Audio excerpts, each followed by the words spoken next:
Hi guys! Welcome sa aking video. For today's video mga ka-Timars ay gagawa tayo ng simpleng agahan sa tortilla egg sandwich. At kung bago ka pa lang po sa aking mga video, please subscribe po sa aking YouTube channel. Maraming salamat!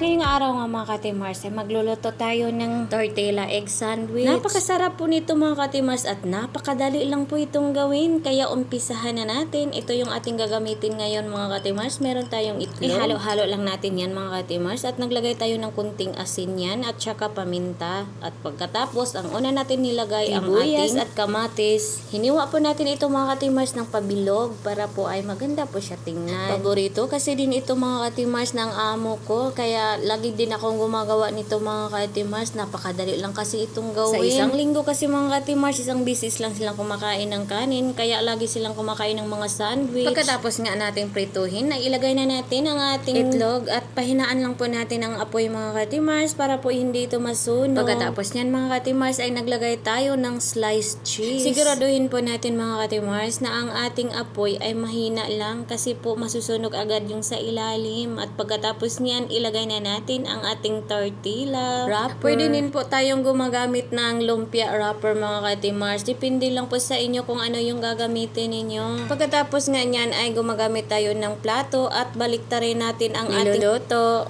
At pagkatapos niyan, ilalagay na natin ang ating cheese at saka gulay. Diba mga ka-Timars, napakadali lang gawin. Kapag sa kusina ka talaga mga ka-Timars, hindi mo na talaga maisipang magdadayet. Dahil lahat kasi ng mga niluluto mo ay kailangan mo talaga iyang tikman bago mo isi-serve sa mga amo mo. Takipan muna natin ito saglit mga ka-Timars. Lulutuin lang natin saglit ang ating cheese. Pagkatapos nilalagyan na natin ito ng ating litos. Ayan. Simula po na dumating ako dito sa Bansang Silangan mga ka-Timars, napakarami ko pong nalalaman tungkol sa mga sandwich. Kaya paiba-iba talaga yung lulutuin ko kasi nga paiba-iba din yung mga request ng mga amo ko. Itong amo ko din kasi mga ka-Timars ay mahilig talaga magluto. At meron talaga kami dito mga paninda. Nakaya ko din naman mga ka-Timars kasi nga naman kapag mangarap tayo, yun lang hindi natin kakayanin. At ito na nga ang ating sandwich mga ka-Timars. Nilagyan lang po natin ito olive, cucumber at saka pickles. Marami pong salamat sa inyong panonood guys. Sana po ay nagustuhan ninyo aking video. Paki-like, comment, and subscribe po. Maraming salamat. Have a great time.